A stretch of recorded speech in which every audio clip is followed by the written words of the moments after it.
பொன்னியின் செல்வன் 10 குடந்தை சோதிடர். குடகு நாட்டில் பிறந்து வளர்ந்த பொன்னி நதி கன்னி பருவம் கடந்ததும் தன் மணாளனாகிய சமுத்திரம் ராஜனிடம் சென்றடைய விரும்பினாள். காடும் மேடும் கடந்து பாறைகளையும் பள்ளங்களையும் தாண்டி கொண்டு விரைந்து சென்றாள். சமுத்திர ராஜனை நெருங்க நெருங்க நாயகனை காணப்போகிறோம் என்ற குதூகலத்தினால் அவள் உள்ளம் விம்மி உடல் பூரித்தது. இன்னும் சற்று தூரம் சென்றாள். காதலனை அணைத்துக் கொள்ள கரங்கள் 2 உண்டாயின. 2 கரங்களை விரித்தவாறு தாவி பாய்ந்து சென்றாள். ஆனால் உள்ளத்தில் பொங்கிய ஆர்வ மிகுதிக்கு 2 கரங்கள் போதுமென்று தோன்றவில்லை. அவளுடைய ஆசை கரங்கள் 10, 20, 100 என்று வளர்ந்தன. அவ்வளவு கரங்களையும் அவளுடன் நீட்டிக்கொண்டு சமுத்திர ராஜனை அணுகினாள். இவ்விதம் ஆசை கணவனை அடைவதற்குச் சென்ற மணப்பெண்ணுக்குச் சோழ நாட்டுச் செவிலி தாய்மார் செய்த அலங்காரங்கள் தான் என்ன! அடடா, எத்தனை அழகிய பச்சை புடவைகளை உடுத்தினார்கள்! எப்படியெல்லாம் வண்ண மலர்களைச் சூட்டினார்கள்! எவ்விதமெல்லாம் பரிமள சுகந்தங்களை தூவினார்கள்! ஆஹா! 2 கரையிலும் வளர்ந்திருந்த புன்னை மரங்களும் கடம்ப மரங்களும் முத்து மலர்களையும் இரத்தின பூக்களையும் வாரிச் சுரிந்த அருமையை எவ்விதம் வர்ணிப்பது! தேவர்கள் பொழியும் பூமாரியும் இதற்கு இணையாகுமா? பொன்னி நதியே, உன்னை பார்த்து களிப்படையாத கன்னிப்பெண் யார்தான் இருக்க முடியும்? உன் மணக்கோல ஆடை அலங்காரங்களைக் கண்டு உள்ளம் பொங்காத மங்கை யார் இருக்க முடியும்?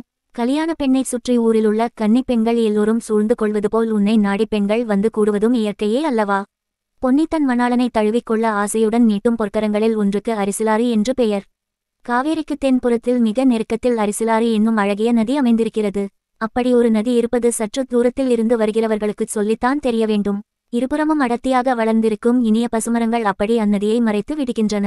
பிறந்தது முதல் அந்த புறத்தை விட்டு வெளியேறி அறியாத அரச குல கன்னி என்றே அரிசிலாற்றைச் சொல்லலாம். அந்த கன்னி நதியின் அழகுக்கு இந்த உலகில் உவமையே கிடையாது. நல்லது, அந்த புறம் என்னும் எண்ணத்தை மறந்துவிட்டு நேயர்கள் நம்முடன் அரிசிலாற்றை நெருங்கி வருவார்களாக. சோலையாக நெருங்கி வளர்ந்திருந்த மரங்களுக்கிடையே புகுந்து வருவார்களாக. அடடா, இது என்ன அருமையான காட்சி! அழகுக்கு அழகு செய்வது போலும் அமுதத்துக்கு இனிப்பு ஊட்டுவது போலும் அல்லவா இருக்கிறது. சித்திர விசித்திரமாகச் செய்த அன்ன வடிவமான வண்ண படகில் வீற்றிருக்கும் இந்த வனிதாமணிகள் யார்? அவர்களில் நடுநாயகமாக நட்சத்திரங்களுக்கிடையில் பூரண சந்திரனைப் போல் 7 உலகங்களையும் ஆளப் பிறந்த சக்கரவர்த்தினியைப் போல் காந்தியுடன் விளங்கும் இந்த நாரிமணி யார்? அவளுக்கு அருகில் கையில் வீணையுடன் வீற்றிருக்கும் சாந்த சுந்தரி யார்? இனிய குரல்களில் இசை பாடி நதி வெள்ளத்துடன் கீத வெள்ளமும் கலந்து பெருகச் செய்து கொண்டு வரும் இந்த கந்தர்வ பெண்கள் யார்? அவர்களில் ஒருத்தி மீனலோசனி, இன்னொருத்தி நீலலோசனி, ஒருத்தி தாமரை முகத்தாள், இன்னொருத்தி கமல இதழ் நயனத்தாள். ஆஹா, வீணையை மீட்டுகிறாளே, அவளுடைய காந்தலை ஒத்த விரல்கள் வீணை தந்திகளில் அங்குமிங்கும் சஞ்சரிக்கும் அழகை பார்த்து கொண்டேயிருக்கலாம். அவர்கள் இசைக்கும் கீதத்தின் இனிமையைத்தான் என்ன என்று சொல்வது? அதை கேட்பதற்காக நதியின் வெள்ளம் கூட அல்லவா தன் ஓசையை நிறுத்தியிருக்கிறது. நதிக்கரை மரங்களில் வாழும் கிளிகளும் குயில்களும் கூட வாய்திரவா மௌனத்தில் ஆழ்ந்திருக்கின்றனவே. மனிதர்களாய் பிறந்தவர்கள், கேட்கும் செவி படைத்த பாக்கியசாலிகள் அந்த அமுதகானத்தை கேட்டு பரவசம் அடைவதில் வியப்பு என்ன? படகில் வரும் அப்பெண்கள் என்ன பாடுகிறார்கள் கேட்கலாம். மருங்கு வண்டு சிறந்த ஆர்ப்ப, மணிப்பூ ஆடை அது போர்த்து, கருங்கையற்கண் விழித்து உல்கி நடந்தாய் வாழி காவேரி. கருங்கையற்கண் விழித்து உல்கி நடந்த எல்லாம் நின்கணவன், திருந்து செங்கோல் வளையாமை அறிந்தேன் வாழி காவேரி. பூவர் சோலை மயிலாடப், புரிந்து குயில்கள் இசைப்பாடக், காமர் மாலை அருக செய்ய நடந்தாய் வாழி காவேரி. காமர் மாலை அருக செய்ய நடந்தவெல்லாம் நின் கணவன், நாமவேலின் திறங்கண்டே அறிந்தேன் வாழி காவேரி. இந்த அமுத தமிழ் பாடல்களை எங்கேயோ கேட்டிருக்கிறோமல்லவா? ஆம், சிலப்பதிகாரத்தில் உள்ள வரிப்பாடல்கள் இவை. எனினும் இந்த பெண்கள் பாடும்போது முன் எப்போதுமில்லாத வனப்பும் கவர்ச்சியும் பெற்று விளங்குகின்றன. இவர்கள் பொன்னி நதியின் அருமை தோழிகள் போலும். அதனாலேதான் இவ்வளவு பரவசமாக உணர்ச்சி ததும்ப பாடுகிறார்கள். அடடா, பாடலும் பண்ணும் பாவமும் எப்படி கலந்து இழைந்து குழைந்து இவர்களுடைய குரலிலிருந்த அமுத வெள்ளமாக பொழிகின்றன. பாட்டாவது, பண்ணாவது, கானமாவது, இசையாவது அதெல்லாம் ஒன்றுமில்லை. இது ஏதோ மாயக்கலை. பாடுகிறவர்கள் கேட்பவர்கள் எல்லாரையும் பித்து பிடிக்கச் செய்யும் மந்திர வித்தை. படகு மிதந்து கொண்டே வந்து மரங்கள் சிறிது இடைவெளி தந்த ஓடத்துறையில் ஒதுங்கி நிற்கிறது. 2 பெண்கள் இறங்குகிறார்கள். அவர்களில் ஒருத்தி 7 உலகத்துக்கும் ராணி எனத் தகும் கம்பீரத் தோற்றமுடைய பெண்மணி. இன்னொருத்தி வீணை தந்திகளில் விரல்களை ஓட்டி இன்னிசை எழுப்பிய நங்கை. இருவரும் அழகிகள் என்றாலும் ஒருவருடைய அழகுக்கும் இன்னொருவருடைய அழகுக்கும் மிக்க வேற்றுமை இருந்தது. ஒருத்தி செந்தாமரை மலரின் கம்பீர சௌந்தரியம் உடையவள், இன்னொருத்தி குமுத மலரின் இனிய அழகை உடையவள். ஒருத்தி பூரண சந்திரன், இன்னொருத்தி காலைப்பிறை. ஒருத்தி ஆடும் மயில், இன்னொருத்தி பாடும் குயில். ஒருத்தி இந்திராணி, இன்னொருத்தி மன்மதனின் காதலி. ஒருத்தி வேகவாகினியான கங்காநதி, இன்னொருத்தி குழைந்து நெளிந்து செல்லும் காவேரி. வாசகர்களை மேலும் சந்தேக ஆராய்ச்சி நிலையில் விட்டு வைக்காமல் இவர்கள் இருவரும் யார் என்று சொல்லி விடுகிறோம். கம்பீரத் தோற்றமுடைய மங்கைதான் சுந்தர சோழ மன்னரின் செல்வ புதல்வி குந்தவை. சரித்திரத்தில் ராஜராஜன் என்று புகழ்பெற்ற அருள்மொழிவர்மனின் சகோதரி. அரசிளங்குமரி என்றும் இளைய பிராட்டி என்றும் மக்களால் போற்றப்பட்ட மாதரசி. சோழ ராஜ்யத்தின் மகோன்னதத்திற்கு அடிகோலிய தமிழ் பெரும் செல்வி. ராஜராஜனுடைய புதல்வன் ராஜேந்திரனை எடுத்து வளர்த்து வீராதி வீரனாயும் மன்னாதி மன்னனாயும் ஆக்கிய தீர பெண்மணி. இன்னொருத்தி குந்தவை பிராட்டியுடன் இருக்கும் பாக்கியத்தை நாடி வந்த கொடும்பாளூர் சிற்றரசர் குலப்பெண். பிற்காலத்தில் சரித்திரத்திலேயே இணையில்லாத பாக்கியவதியாக போகிறவள். இன்று அடக்கமும் இனிமையும் சாந்தமும் உருவெடுத்து விளங்குகிறவள். இந்த இரு மங்கைமார்களும் படகிலிருந்து கரையில் இறங்கினார்கள். குந்தவை மற்ற தோழி பெண்களை பார்த்து, நீங்கள் இங்கேயே இருங்கள், ஒரு நாழிகை நேரத்தில் திரும்பி வந்துவிடுகிறோம் என்றாள். அந்த தோழி பெண்கள் அனைவரும் தெய்வத் தமிழ்நாட்டில் பற்பல சிற்றரசர்களின் அரண்மனையில் பிறந்த அரசகுமாரிகள். குந்தவை தேவிக்கு தோழியாக இருப்பதை பிறர்க்கரும் பேராக கருதி பழையாறை அரண்மனைக்கு வந்தவர்கள். இப்போது தங்களில் ஒருத்தியை மட்டும் அழைத்துக் கொண்டு குந்தவை பிராட்டி கரையில் இறங்கி, போய்விட்டு விரைவில் வருகிறேன் என்றதும் அவர்களுடைய கண்களில் ஏமாற்றமும் அசூயையும் தோன்றின. கரையில் குதிரை பூட்டிய ரதம் ஒன்று சித்தமாயிருந்தது. வானதி, ரதத்தில் ஏறிக்கொள் என்றாள் குந்தவை தன் தோழியை பார்த்து. வானதி ஏறியதும் தானும் ஏறிக்கொண்டாள். ரதம் வேகமாய்ச் சென்றது. அக்கா, நாம் எங்கே போகிறோம், எனக்குச் சொல்லலாமா என்று வானதி கேட்டாள். சொல்லாமல் என்ன, குடந்தை சோதிடர் வீட்டுக்கு போகிறோம் என்றாள் குந்தவை. சோதிடர் வீட்டுக்கு எதற்காக போகிறோம் அக்கா? என்னத்தை பற்றி கேட்பதற்காக? வேறு எதற்கு? உன்னை பற்றி கேட்பதற்காகத்தான். சில மாத காலமாக நீ இப்படி பிரமை பிடித்தவள் போலும் உடல் மெலிந்தும் வருகிறாயே, உனக்கு எப்போது பிரமை நீங்கி உடம்பு தேரும் என்று கேட்பதற்காகத்தான். அக்கா, தங்களுக்கு ரொம்ப புண்ணியம் உண்டு, எனக்கு உடம்புக்கு ஒன்றுமில்லை. என்னை பற்றி கேட்பதற்காக போக வேண்டாம், திரும்பி விடுவோம். இல்லையடி அம்மா, இல்லை, உன்னை பற்றி கேட்பதற்காக இல்லை, என்னை பற்றி கேட்பதற்காகத்தான் போகிறேன். தங்களை பற்றி என்ன கேட்டு தெரிந்து கொள்ளப் போகிறீர்கள்? ஜோசியரிடம் கேட்டு என்ன தெரிந்து கொள்ளப் போகிறீர்கள்? எனக்கு கல்யாணம் ஆகுமா, அல்லது கடைசி வரையில் கன்னி பெண்ணாகவே இருந்து காலம் கழிப்பேனா என்று கேட்கப் போகிறேன். அக்கா, இதற்கு ஜோசியரிடம் போய் கேட்பானேன்? தங்களுடைய மனதையே அல்லவா கேட்க வேண்டும். தாங்கள் தலையை அசைக்க வேண்டியதுதான். இமயமலை முதல் குமரி முனை வரையில் உள்ள 56 தேசத்து ராஜாக்களும் போட்டி போட்டுக்கொண்டு ஓடி வரமாட்டார்களா? ஏன், கடல் கடந்த தேசங்களிலேயிருந்தெல்லாம் கூட வருவார்களே. தங்களை கைப்பிடிக்கும் பேறு எந்த வீர ராஜகுமாரனுக்கு கொடுத்து வைத்திருக்கிறதோ அதை தாங்கள் அல்லவா தீர்மானிக்க வேண்டும். வானதி, நீ சொல்வதெல்லாம் உண்மை என்று வைத்துக் கொண்டாலும் அதற்கு ஒரு தடை இருக்கிறது. எந்த தேசத்து அரச குமாரனையாவது மனம் புரிந்து கொண்டால் நான் அவனுடைய நாட்டுக்குப் போக வேண்டி வருமல்லவா? எனக்கு இந்த பொன்னி நதி பாயும் சோழ நாட்டிலிருந்து வேறொரு நாட்டுக்கு போக பிடிக்கவே இல்லையடி. வேறு நாட்டுக்குப் போவதில்லை என்று நான் சபதம் எடுத்துக் கொண்டிருக்கிறேன். அது ஒரு தடையாகாது. தங்களை மனம் புரிந்து கொள்ளும் எந்த ராஜகுமாரனும் தங்கள் காலில் விழுந்து கிடக்கும் அடிமையாகவே இருப்பான். இங்கேயே இருக்க வேண்டும் என்றாலும் இருந்து விட்டு போகிறான். ஆகா, எலியை பிடித்து மடியில் வைத்து கட்டிக் கொள்வது போல் வேறு தேசத்து ராஜகுமாரனை நம் ஊரிலேயே கொண்டு வைத்துக் கொள்ளவா சொல்கிறாய்? அதனால் என்னென்ன தொல்லைகள் எல்லாம் விளையும் தெரியுமா?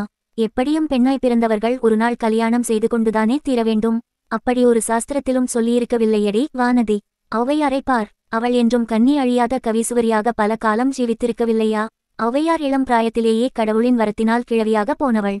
தாங்கள் அதைப்போல் ஆகவில்லையே. சரி, அப்படி கல்யாணம் செய்து கொள்வது என்று புறப்பட்டால் அனாதையான சோழநாட்டு வீரன் ஒருவனையே நான் மணந்து கொள்வேன். அத்தகையவனுக்கு ராஜ்யம் இராது. என்னை அழைத்துக் கொண்டு வேறு ஒரு தேசத்துக்கு போக வேண்டும் என்று சொல்ல மாட்டான். இங்கேயே சோழ நாட்டிலேயே இருந்து விடுவான். அக்கா, அப்படியானால் இந்த சோழ நாட்டை விட்டு போக மாட்டீர்களே? ஒரு நாளும் போக மாட்டேன். சொர்க்கலோகத்துக்கு என்னை அரசியாக்குவதாகச் சொன்னாலும் போக மாட்டேன். இன்றைக்குத்தான் என் மனம் நிம்மதி அடைந்தது. அது என்னடி, நீங்கள் வேறு நாட்டுக்கு போனால் நானும் உங்களோடு வந்தே தீர வேண்டும். உங்களை விட்டு பிரிந்திருக்க என்னால் முடியாது. அதே சமயத்தில் இந்த சோழ வளநாட்டை பிரிந்து போகவும் எனக்கு மனமில்லை. கல்யாணம் ஆனால் நீ பிரிந்து போய்த்தானே தீர வேண்டும். நான் கல்யாணமே செய்து கொள்ளப் போவதில்லை அக்கா. அடியே, எனக்கு செய்த உபதேசமெல்லாம் எங்கே போயிற்று? தங்களைப் போலவா நான்? அடிக்கள்ளி, எனக்கு எல்லாம் தெரியும். என் கண்ணில் மண்ணை தூவலாம் என்றா பார்க்கிறாய்? உனக்குச் சோழ நாட்டின் மீது அபிமானம் ஒன்றும் கிடையாது. நீ ஆசை வைத்திருக்கும் சோழநாடு வாழும் வேலும் தாங்கிய ஈழநாட்டுக்கு யுத்தம் செய்ய அல்லவா போயிருக்கிறது. உன் அந்தரங்கம் எனக்கு தெரியாது என்றா நினைத்தாய்? அக்கா, அக்கா, நான் அவ்வளவு மூடமதி உடையவளா? சூரியன் எங்கே? காலை பனித்துளி எங்கே? சூரியனுடைய நட்புக்கு பனித்துளி ஆசைப்பட்டால் என்ன பயன்? பனித்துளி சிறியதுதான், சூரியன் பெரியது, பிரகாசமானது தான். ஆனாலும் பனித்துளி அப்படிப்பட்ட சூரியனைச் சிறைப்படுத்தி தனக்குள் வைத்திருக்கிறதா இல்லையா? வானதி உற்சாகமும் ஆர்வமும் நிறைந்த குரலில், அப்படியா சொல்கிறீர்கள்? பனித்துளி கூட சூரியனை அடையலாம் என்று சொல்கிறீர்களா என்றாள். பிறகு திடீரென்று மனச்சோர்வு வந்து விட்டது. பனித்துளி ஆசைப்படுகிறது, சூரியனையும் சிறைப்பிடிக்கிறது. ஆனால் பலன் என்ன? சிறிது நேரத்துக்கெல்லாம் சரியான தண்டனை அடைகிறது. வேலில் உலர்ந்து இருந்த இடம் தெரியாமல் மறைகிறது.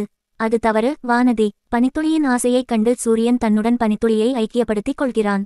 தன் ஆசைக்குகந்த பனித்துளி பெண் பிற புருஷர் கண்ணில் படக்கூடாது என்று அவன் எண்ணம். இரவு வந்ததும் மறுபடியும் வெளியே விட்டு விடுகிறான். மறைந்த பனித்துளி மறுபடியும் வந்து உதிக்கிறது அல்லவா? அக்கா, இதெல்லாம் என்னை தேற்றுவதற்காகச் சொல்கிறீர்கள். அப்படியானால் உன் மனதில் ஒரு குறை இருக்கிறது என்று சொல்லு. இத்தனை நாள் இல்லவே இல்லை என்று சாதித்தாயே, அதனால் தான் குடந்தை ஜோசியரிடம் போகிறேன். என் மனதில் குறையிருந்தால் அதை பற்றி கேட்கச் சோதிடரிடம் போய் என்ன பயன் என்று கூறி வானதி பெருமுச்சொறிந்தாள். குடந்தை சோதிடரின் வீடு அந்த நகரின் ஒரு மூலையில் காளி கோயிலுக்கு அருகில் ஒரு தனித்த இடத்தில் இருந்தது. குடந்தை நகருக்குள் புகாமலேயே நகரைச் சுற்றி கொண்டு ரதம் அந்த வீடு சென்று அடைந்தது. ரதசாரதி ரதத்தை தங்கு தடையின்றி அங்கே ஓட்டிக்கொண்டு போய்ச் சேர்த்ததை பார்த்தால் அவன் அதற்கு முன் பலமுறை அங்கே ரதம் ஓட்டிக்கொண்டு சென்றிருக்க வேண்டும் என்று தோன்றியது. வீட்டு வாசலில் சோதிடரும் அவருடைய சீடர் ஒருவரும் ஆயத்தமாக காத்திருந்தார்கள்.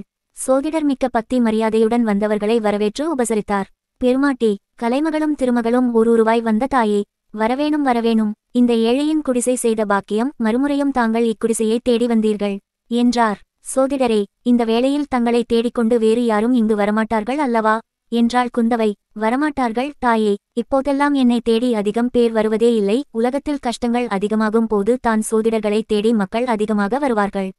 இப்போது தங்களுடைய திருத்தந்தை சுந்தர சோழரின் ஆட்சியில் குடிகளுக்கு கஷ்டம் என்பதே கிடையாது. எல்லோரும் சுக சௌக்கியங்களுடன் சகல சம்பத்துக்களையும் பெற்று சந்தோஷமாக வாழ்கிறார்கள். என்னை தேடி ஏன் வருகிறார்கள் என்றார் சோதிடர். அப்படியானால் எனக்கு ஏதோ கஷ்டம் வந்திருப்பதனால் தான் உம்மை தேடி வந்திருக்கிறேன் என்று சொல்லுகிறீராக்கும். இல்லை பெருமாட்டி, இல்லவே இல்லை. நவநிதியும் கொழிக்கும் பழையாறை மன்னரின் திருக்குமாரிக்கு கஷ்டம் வந்தது என்று எந்த குருடன் தான் சொல்லுவான்? உலகத்தில் மக்களுக்கு கஷ்டமே இல்லாமற் போய்விட்டபடியால் இந்த ஏழை சோதிடனுக்கு மட்டும் கஷ்டம் வந்திருக்கிறது. இவனை மட்டும் கவனிப்பார் இல்லை. ஆகையால் இந்த ஏழையின் கஷ்டத்தை தீர்ப்பதற்காக அம்பிகையே போல் வந்திருக்கிறீர்கள். தாயே, குடிசைக்குள்ளே வந்தருள வேண்டும். இங்கேயே தங்களை நிறுத்தி வைத்திருப்பது நான் செய்யும் அப்சாரம் என்று சோதிடர் சமக்காரமாக பேசினார். ரதசாரதியை பார்த்து குந்தவை, ரதத்தை கோயிலுக்குச் சமீபம் கொண்டு போய் ஆலமரத்தின் நிழலில் நிறுத்தி வை என்றாள். பிறகு சோதிடர் வழிகாட்டி முன் செல்ல குந்தவையும் வானதியும் அவ்வீட்டுக்குள்ளே சென்றார்கள். சோதிடர் தம் சீடனை பார்த்து, அப்பனே, வாசலில் ஜாக்கிரதையாக நின்று கொண்டிரு. தப்பித்தவறி யாராவது வந்தாலும் உள்ளே விடாதே என்று எச்சரித்தார். அரச குமாரியை வரவேற்பதற்கு உகந்ததாக சோதிடரின் கூடம் அழகு செய்யப்பட்டிருந்தது. சுவரில் ஒரு மாடத்தில் அம்பிகையின் படம் அலங்கரிக்கப்பட்டு விளங்கியது. அமர்வதற்கு 2 பீடங்கள் சித்தமாயிருந்தன. குத்துவிளக்கு எரிந்தது. அங்குமிங்கும் கோலங்கள் பொலிந்தன. ராசி சக்கரங்கள் போட்ட பலகைகளும் ஓலைச் சுவடிகளும் சுற்றிலும் இறைந்து கிடந்தன. பெண்மணிகள் இருவரும் பீடங்களில் அமர்ந்த பிறகு சோதிடரும் உட்கார்ந்தார். அம்மணி, வந்த காரியம் இன்னதென்பதை தயவு செய்து சொல்லி அருள வேணும் என்றார். ஜோசியரே, அதையும் தங்கள் சோதிடத்திலேயே பார்த்து தெரிந்து கொள்ளக்கூடாதா என்றாள் குந்தவை. ஆகட்டும் தாயே என்று கூறிச் சோதிடர் கண்ணை மூடிக்கொண்டு சிறிது நேரம் ஏதோ மந்திரம் ஜபித்துக் கொண்டிருந்தார். பிறகு கண்ணை திறந்து பார்த்து, கோமாட்டி, இந்த கன்னி பெண்ணின் ஜாதகம் பற்றி கேட்பதற்காகவே இன்று முக்கியமாக வந்திருக்கிறீர்கள். அவ்விதம் தேவி பராசக்தியின் அருள் சொல்கிறது. உண்மைதானா என்றார். ஆஹா, பிரமாதம். உங்களுடைய சக்தியை என்னவென்று சொல்வது? ஆம் சோதிடரே, இந்த பெண்ணை பற்றி கேட்கத்தான் வந்தேன். 1 வருஷத்துக்கு முன்பு இவள் பழையாறை அரண்மனைக்கு வந்தாள். வந்து 8 மாத காலம் மிக குதூகலமாய் இருந்து வந்தாள். என் தோழியருக்குள்ளே இவள்தான் சிரிப்பும் விளையாட்டும் கலகலப்புமாக இருந்து வந்தாள். 4 மாதமாக இவளுக்கு என்னவோ நேர்ந்திருக்கிறது. அடிக்கடி சோர்ந்து போகிறாள். பிரமை பிடித்தாற்போல் இருக்கிறாள். சிரிப்பையே மறந்து விட்டாள்.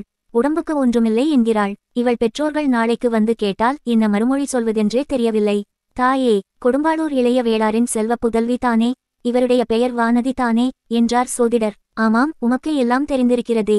இந்த அரசிலங்குமரியின் ஜாதகம் கூட என்னிடம் இருக்கிறது. சேர்த்து வைத்திருக்கிறேன். சற்று பொறுக்க வேணும் என்று சொல்லிவிட்டு சோதிடர் பக்கத்திலிருந்த ஒரு பழைய பெட்டியை திறந்து சிறிது நேரம் புரட்டினார். பிறகு அதிலிருந்த ஒரு ஜாதக குறிப்பை எடுத்து கவனமாய் பார்த்தார்.